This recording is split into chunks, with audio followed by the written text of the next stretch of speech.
Those deeply transformative challenges, which are actually the cornerstone of our program, lead to uncertainty, generalized fear, and pessimism.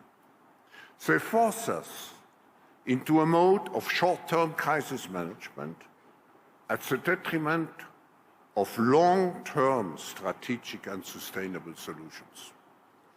This reactionary approach undermines our collective faith in the future.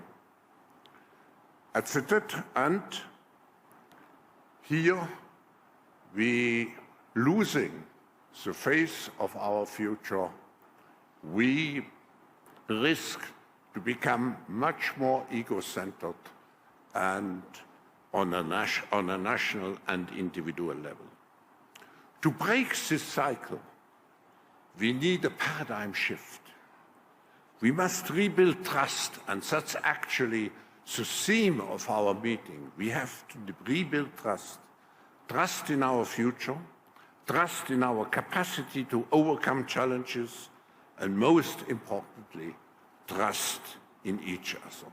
Rebuilding trust. You heard it yourself. That's the theme of this year's World Economic Forum meeting in Davos. They have to rebuild trust, which, of course, has been absolutely shattered in the wake of their COVID lockdown insanity. Hey, gang, it's me, Dr. Steve, your Patriot Professor, here to help you to think better so you can feel better in these crazy and turbulent times. If you haven't already done so, you know what to do. Make sure to smack that bell and subscribe button. Well, Freak Show Central is back every year. Presidents, prime ministers, and CEOs all arrive in their private jets and are sequestered together in the remote mountain village of Davos, Switzerland, which is carefully guarded with roadblocks and their own special police force.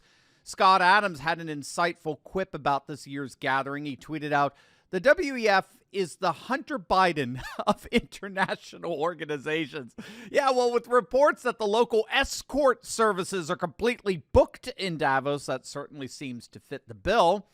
Zelensky, of course, was there doing what he does best, begging for more money. I'm hoping at the very least that he's there as well to follow up on reports that he has asked Switzerland to host a peace summit. Not that Russia's going to give that the time of day, not at this point, not after being economically sanctioned and militarily fought against by the collective West, particularly NATO, who've only managed to humiliate themselves by exposing how utterly impotent they are in this new civilizationalist world order that's rising. Russia's completely in the driver's seat in what's going on in Ukraine, and only Russia will ultimately determine when hostilities stop. Not Ukraine, not the West, particularly not with bumbling Biden sleeping through this whole thing. Along with Zelensky, the head of the EU, Ursula von der Leyen, she spoke as well, and her theme was that misinformation, I kid you not, misinformation and disinformation were the single biggest threats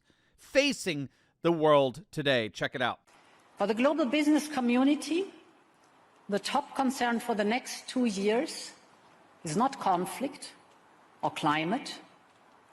It is disinformation and misinformation, followed closely by polarization within our societies.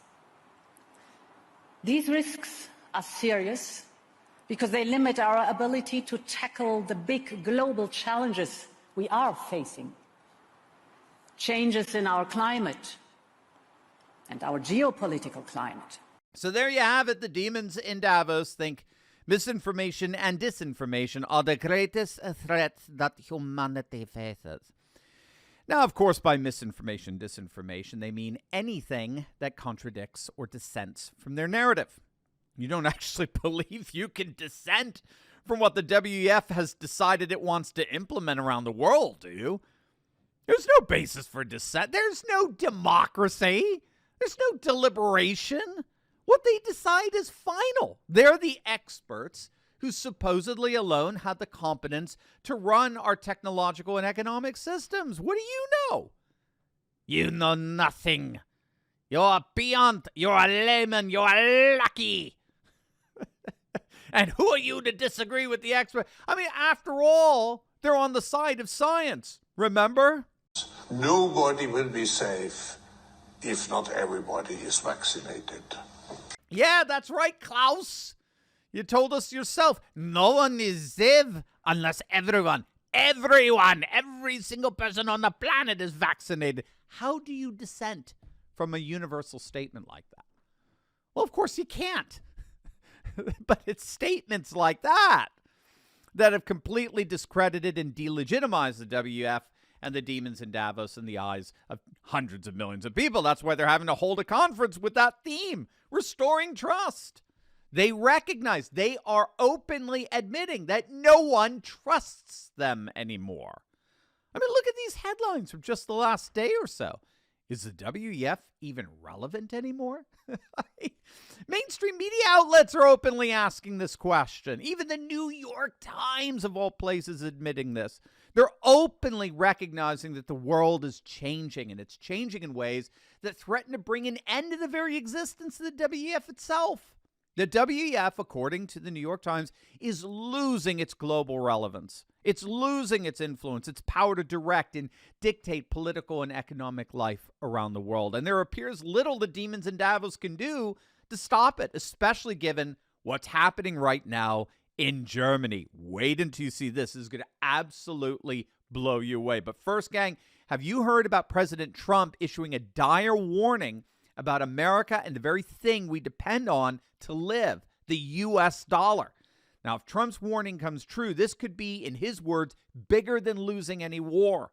But if Trump's prediction is right, and we all know he's been right about a lot of things, and we do lose our status as the world's reserve currency, just imagine how this could impact your retirement savings and your quality of life. So that's why you should take Trump's warning very seriously by clicking on that link below right now and going to turleywarning.com, because there you'll see what thousands of Americans are doing to help protect their savings before it's too late. Plus, when you click on that link, you'll even see how you can get up to $10,000 in free silver to protect your savings. But don't wait. We may not have long if Trump's prophecy comes true. So hurry up and click on that link below or go to turleywarning.com right now.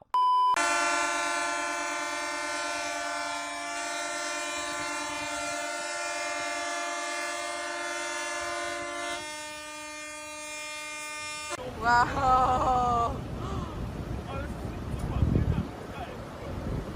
Wow. These are scenes of a massive farmers' revolt coming out of the nation of Germany.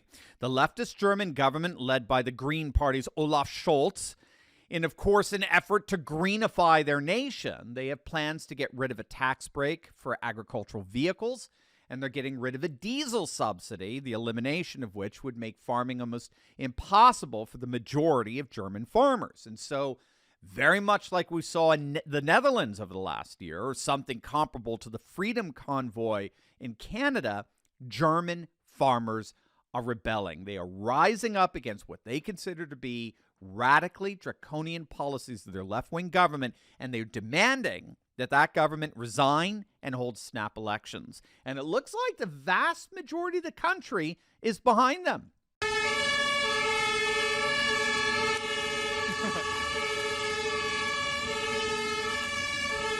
These are German firefighters showing their solidarity with the farmers in their protests in Berlin. It's actually turning into a massive, and I mean massive, uprising that's uniting the German working class like never before. And they're getting politically organized in the process. The AfD, the Alternative for Deutschland, that's Germany's Patriot Party, is clocking in at 24% support. Now, in a multi-party system, that's huge. They're now officially the second largest party. They have twice the support that they garnered when they first entered the German parliament just a few years back in 2017. We're talking 1 in 4 Germans now supporting a party that's barely even 10 years old. It's absolutely astonishing. And in many ways, it's Germany's answer to Davos. The WEF wants to rebuild trust, all the while confirming that we have no choice in the matter. And Germany's farmers are telling the WEF exactly what they can do with that trust.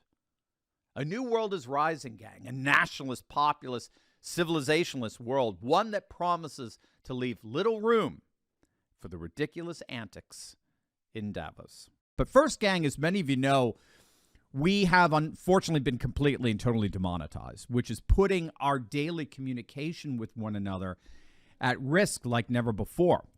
Now, we are actively working on getting this resolved, but as things stand, this channel has, without any warning, been totally and completely demonetized. And as Elon Musk said so powerfully last week, the whole point of these demonetization efforts is to deliberately try to make us patriots feel like we're all alone. They want to sever our relationship with each other and force on us a kind of digital solitary confinement so as to demoralize us and discourage us like never before. But to their horror, it's not working. Over this past week, you have carried this channel like never before. We've had more people than ever make the courageous decision to bypass big tech and join our Insiders Club. We have direct access to one another that can never be interrupted by big tech overlords. Over the last 7 days, we've seen literally thousands of you come to our rescue. And you've done it in two ways. You've signed up for our free newsletter and you've officially joined our Insiders Club. Those two acts alone are enough for us to collectively stand together and never, ever have our relationship severed. So I'm inviting the rest of you to do the same today, just by clicking on that link below and signing up for our newsletter and joining our Insiders Club. You are guaranteeing that there is nothing that big tech can do to get between us and make us feel like we're in a digital solitary confinement. It's as simple as clicking on the link below right now and opting into our free email newsletter. And once you do that, you can financially support us by joining our Insiders Club. Gang, from the bottom of my heart, I cannot thank you enough for your support during a time like this. You are my heroes. And it will be my mission to express my appreciation for every single one of you each and every week.